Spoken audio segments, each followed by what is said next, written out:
Have you ever stopped to wonder what's really going on inside your head on just a normal day? Well, we're about to take a little journey through all those hidden mental processes, the ones that power everything you do, from the second you wake up to the biggest decisions you make. And it all starts with a simple question about your morning. No, seriously, think about it for a second.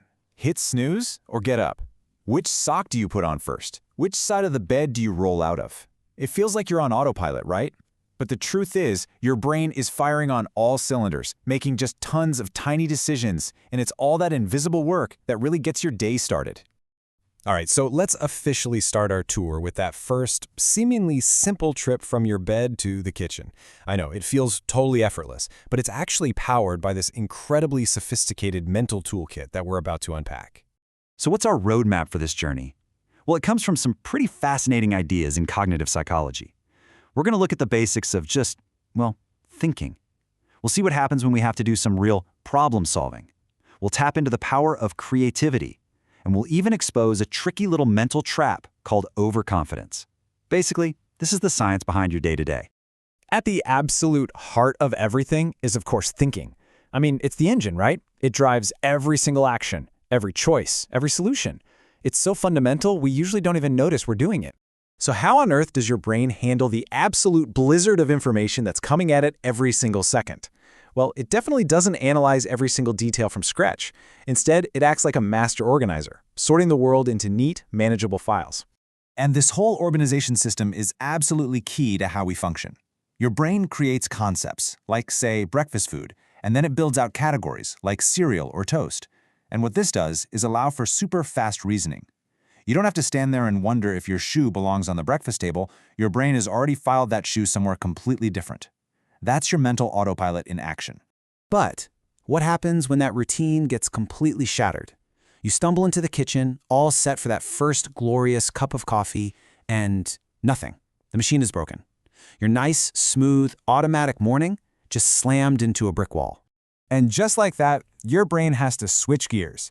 Autopilot is officially off. You are now being forced into active problem-solving mode.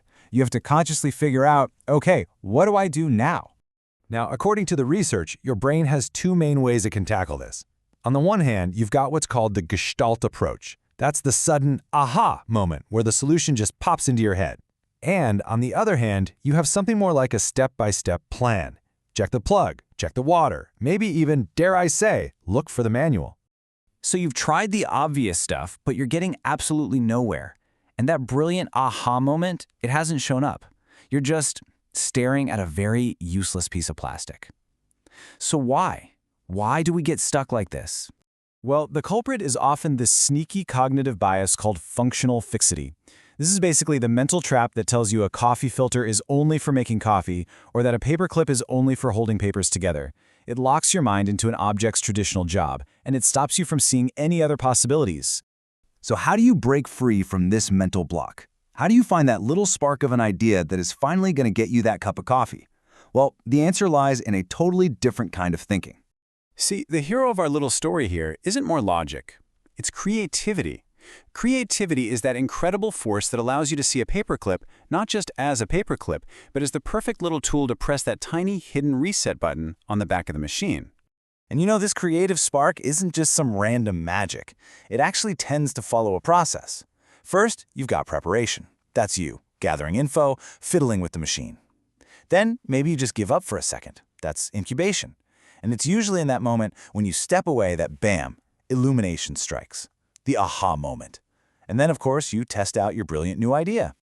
I love this quote from Linus Pauling. It just nails the heart of creative problem solving. It's not about finding the one perfect idea right away. It's about generating a ton of possibilities, breaking free from those fixed ideas, and just seeing what works. So you did it. You fixed the coffee machine. You feel like a certified genius. But this is where our story takes another interesting turn. We're going to zoom out now from this simple morning problem and see how these same mental processes affect much, much bigger decisions. You know that feeling of success, right? It's powerful. After conquering the coffee machine, you get this surge of confidence. You feel smarter, more capable. You kind of feel like you can take on the world.